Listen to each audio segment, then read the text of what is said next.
Today, I'm in conversation with Andrew Marsh, Head of Cyber Services at Telesoft.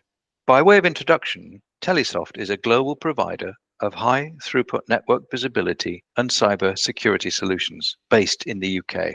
And I just wanted to ask you, Andrew, a few questions. So first of all, hello, thank you for joining us today. Thank you very much for having me. It's no problem. Could you give us a little overview, Andrew, of Telesoft's TDAC platform and the SOC services that you provide? Yes, absolutely. So the TDAC enterprise platform itself is the technology and the components, so the storage, the probes, the sensors, the connectors that enable the network telemetry and the log data to all be captured, normalized, and then stored in a centralized location. And that can then be used by internal security teams, but also the additional wraparound SOC service that Telesoft provides as well. Our team of analysts can use that data for threat hunting and escalating security issues direct to the customer. That's brilliant. So I understand this is a derivative of what your TDAC platform started out with, which was looking after tier one telcos. Absolutely. So it's exactly the same technology that we have deployed with the tier one telcos across the world. It's just been scaled appropriately to make it more suitable for enterprise environments. So it's a tried and tested platform that's we've got this scaled to petabytes within clusters across the world, or it can be a small implementation that's just analyzing a single log source. So it's highly scalable and yeah, well proven across the world. Yeah, one of the things that amazed me, Andrew, was the throughput. I mean, what did you say that the throughput per second is? So I mean, it can work with our latest generation PCI Express cards, which can support 2 times 400 gig network interfaces. So it can actually analyze that data at line rate, unsampled, and then forward all that data back to the storage and analytics portion of the platform. That's a phenomenal throughput. I've never heard that sort of rate before with anyone else. That's amazing. It's a good product, certainly. So I guess the second question, really following on from that, is how do you think your solution enhances cybersecurity resilience for companies? I think the key to securing organizations is visibility. It's you can't protect what you can't see. And unless you're starting with visibility at the network layer first and working up to endpoints and applications, you're always going to have a big visibility gap. And that plays to Telesoft's strength. So we've always been primarily a network visibility company, and what the move into the enterprise space has brought along to that is this visibility at the kind of the operating system level. So we've got probes and connectors for Windows, Mac, Linux, all the way up to the application layer. So we're then forwarding the event log data and the aggregating events from cloud services such as Microsoft 365 or your EDR platform. So we're able to integrate into this to provide one holistic, normalized view across the whole of a company's IT estate. And unless you've got all of that data in one place, I think it's very difficult to gain a full picture about what's going on within your environment. Yes, and certainly from Enterprise Red's perspective, we've seen a variety of hodgepodge solutions which purport to be seams integrating to a SOC, but they're not sort of vertically integrated very well. So I think that is a requirement in the market that we're seeing at the moment, because there's a shortage of resource in IT and particularly in cybersecurity in companies, and the threat is getting more persistent and serious. There's a need to integrate endpoint and network layer together and actually look at it holistically, because thus far it's not been treated that way. No, absolutely, and I think that's something we found as we've been talking to potential customers, that they don't have the resource to be able to look at the output of these tools. We've had these tools deployed for many years, and you know, the feedback's been great on them.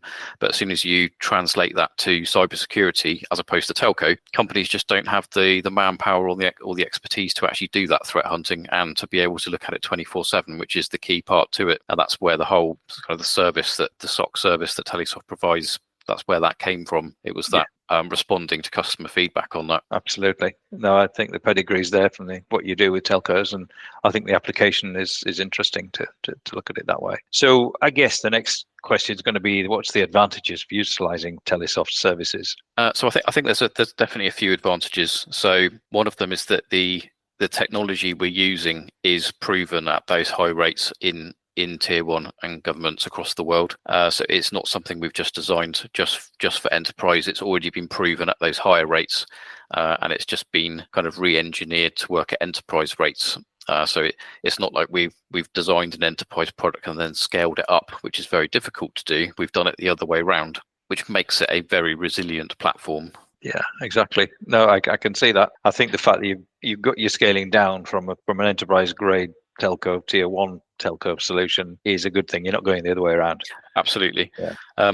There's a few other things that definitely play into this. So we very much have a consultative approach to onboarding. So it's not like we just sell the platform and the connectors and then hand it over to the customer, say, deploy that, and we'll just monitor it. Our support teams kind of handhold through the deployment process to make sure it's as light touch for the end customer's IT team as possible.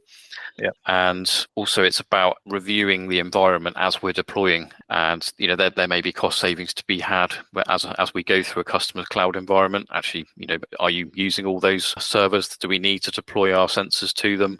And it can be a good point to review what a customer has at that point when they're onboarding. Yes, understand that. And I think that consultative approach is really important at the moment. We're seeing it generally in companies, as I said earlier, there's a lack of resource, and they need a solution without paying the earth for it. Absolutely. but something that's state of the art that's going to give them that assurance that no matter what endpoint solution they got, using, or whatever it is, that holistic approach, pulling everything together is going to be valuable to them. Definitely. And I think another key advantage of utilizing Telesoft's products and services in this way is that every component of the platform and the service is backed by our engineering team and is built by Telesoft. So we're not reliant on any third parties to provide any of the component parts. It's all designed and built in-house. So if we're going into a customer that has a slightly unique setup or is using a tool, it could be a legacy tool that no one else can pull the log data from, or it could be a cloud service that we've not come across before, it's very easy for us to adapt the offering that we have and build new connectors, tweak what we're doing to make sure it fits the customer environment exactly. Yes, I understand that. No, that makes sense. I mean, I understand the values of having a vertically integrated platform. It's really important, especially when you're under pressure with a customer. Absolutely. Pulling in the necessary resources to help you is important. Yeah, and I think quite a lot of 24/7 SOC offerings these days they're wraparound services around another SIEM. So it could be Sentinel or Splunk. That they're not bringing an engineering element to what they're doing. It's more of a monitoring around someone else's platform. Yes, and that's got deficiencies in it. Although it could be potentially price advantageous. It may or may not be price advantageous, but the fact that you still have the raw engineering back end, I think, is a major play for you guys, from what I can definitely. See. Yeah. So in terms of competitive analysis, then, do you have any thoughts on that at all in terms of alternatives that are out there at the moment? There's a wide variety of people offering SOC services.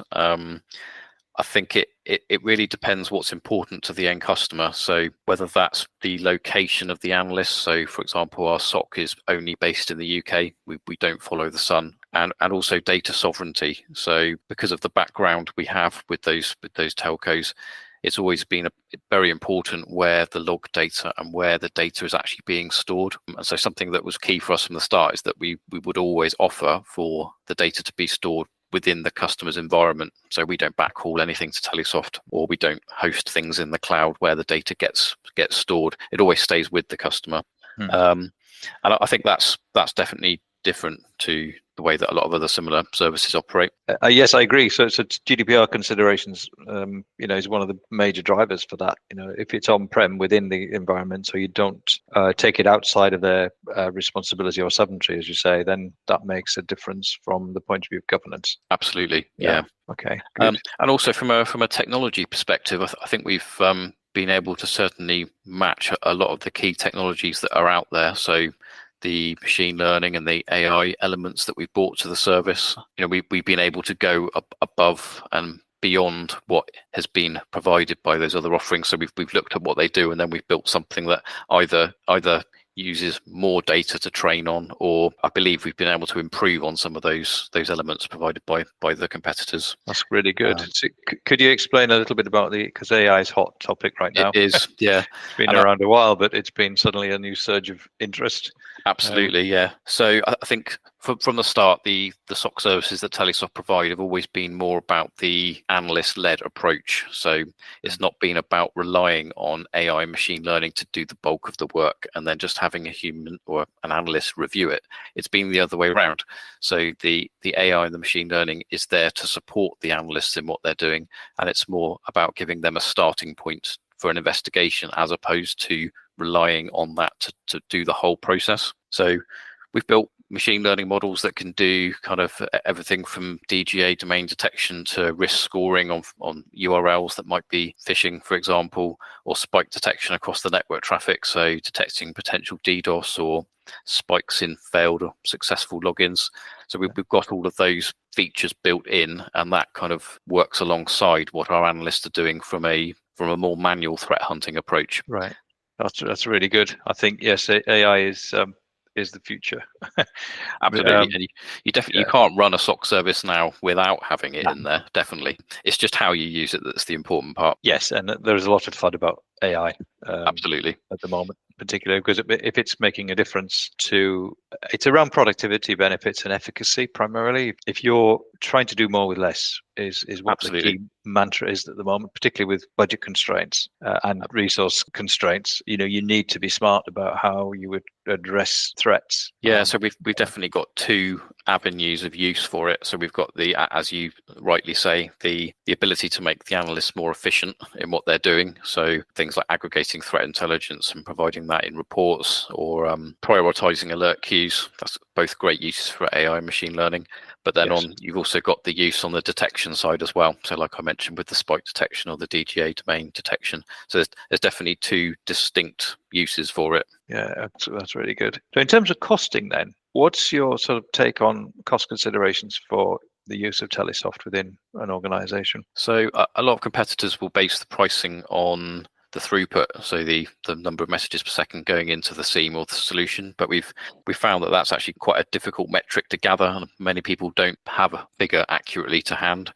So we've just gone a relatively basic route with the pricing, which is just around the number of users that are using the IT infrastructure that we're monitoring. Some of the connectors and the host sensors that get deployed are licensed per seat, but it's generally just based around the number of people that are using the IT that we're monitoring. So that makes it more controllable then. I've seen some cloud environments, they charge whatever and per gig of usage. If it's a cloud environment, you don't know at a granular level what you're going to spend on a monthly basis. No, and it can just spiral out of control, definitely. And I was speaking to a customer the other day who had that issue. So it is a real threat, commercial threat. Absolutely, if you're not able to control your costs. That's good. That's really good. Well, in terms of the process of implementation then, could you just run me through how it works, how you'd engage with a prospect and a customer? Absolutely. So from an onboarding perspective, we've got a 6-step process that we go through. I mean, this is from the point that we have an order.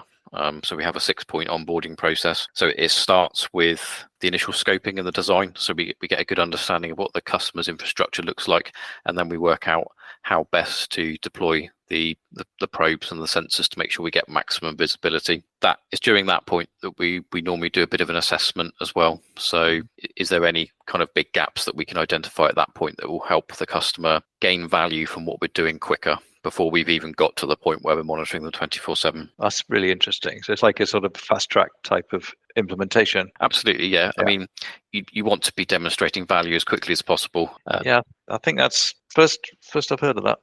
There's a couple of other vendors we deal with who have got ROI that's positive for things, but I think, as you said at the beginning, it's not just about ones and zeros with the software. It's about the whole solution implementation. Absolutely, yeah. So, if again, going back to the scarce time and resource you have with customers, they need a quick response and a quick fix. If there's a way of fast tracking your gap analysis quicker from an initial implementation, that's going to be advantageous, I think, to a lot of people. Yeah, and that's gone down really well with the customers we've onboarded so far. That's really good. Okay. Next one. Sorry. Go on. So yeah, no. Following that, so we do the initial scoping, the design, then we work with their IT team to actually deploy the technology into their environment, and that's very much kind of guided by our support team. So they can go on site to do deployments. They'll very much help be part of that process to make it as light touch as possible for the end customer. Yeah. Following that, we kind of get the remote connectivity set up. So because the data always stays with the customer, then we have various mechanisms we can use to remotely get to that, whether it's a VPN or other mechanism provided by the customer. Then we look to build an asset register with the customer. So list of all the items we're going to be monitoring with priorities against them, just so we know exactly when we go live with them, our analysts know exactly what they're looking at and what should be there and what shouldn't be there. Yeah. And then lastly, we build what the escalation path is going to look like. So, okay, we've detected something. What do we do next? And so that's very much a bespoke part of it. And we fit in with the customer's incident response process and to design that with them through workshops, which we can do on site here at our HQ in Blandford. That's really interesting. Incident response is a very necessary part of any implementation.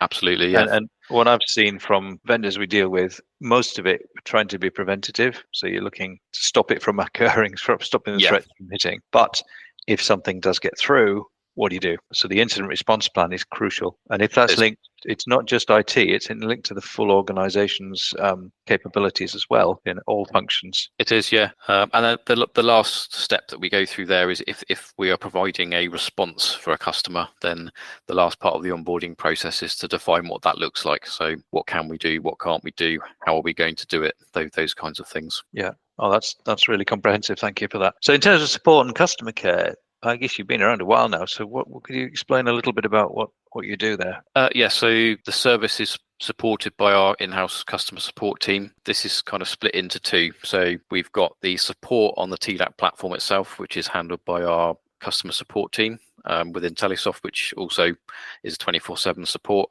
So they will handle any issues with the platform itself, so the probes and the sensors and the storage. And then on the other side, within the SOC service itself, they are available to our end customers 24/7 on the end of the phone or via Teams or whatever communication method they may choose. A bit of an extension to their own security team. So there's always someone there to be able to talk to about something that might be happening on the network. Yeah, that's very comprehensive, and I think splitting it out is entirely appropriate because not everyone's going to have the TDAC platform or the SOC, or it'll be a combination of both, won't it? Absolutely, yeah. So in terms of the platform, how do you guys measure the effectiveness in terms of how effective it is for customers? Is there any sort of monitoring and management performance reporting that's provided? Yes, there is, absolutely. So we use kind of the fairly industry standard metrics. So like mean time to detect, mean time to respond, which we measure per customer. And then that gets included in the monthly reporting that we provide. So as part of the service, customers get a monthly report which outlines a bit of information around the threat landscape, how it's evolving, which is relevant to their industry and the services that they use. A breakdown of the alerts and the cases we worked on for them during that month, but then also, as you say, some key performance indicators. So how is the service performing for them? Yeah, I think that's quite important from if the beleaguered IT folks, ISOs, etc., have to report to the board on a monthly basis for their environment. So having KPI reports makes it a lot easier for people at board level to actually interpret the information. Absolutely, and really the two key stats, the mean time to detect and mean time to respond, they're critical in having a SOC service. That's why you have a SOC service, is to make sure that your detection and your response time is as small as possible so you can react quickly. Yes, exactly. No, I get it. Okay. So here's a general question for you, and it's the antithesis of this solution. What's your view in Telesoft of neglecting cybersecurity as a company? Because I'm seeing various companies have got various levels of maturity, shall we say, on the cybersecurity area. Some are using legacy stuff. Some have got just one platform, which they're milking because of cost constraints. But we're also aware of the extremely advanced threat landscape that is getting more serious by the week.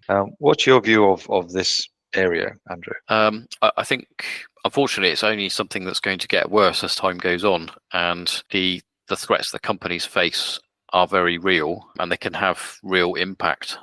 So financially, operationally, data leak, reputational damage, the risk to the legal and regulatory side, intellectual property theft. All of these are very real threats that companies face on a day-to-day basis, and unless they're taking their security seriously, it's not a case that it won't happen to us, it will happen to someone else, unfortunately. It is something that needs to be taken seriously. And we're seeing that in spades. So you're in agreement, I think, with that general commentary. Yes, definitely. Yeah.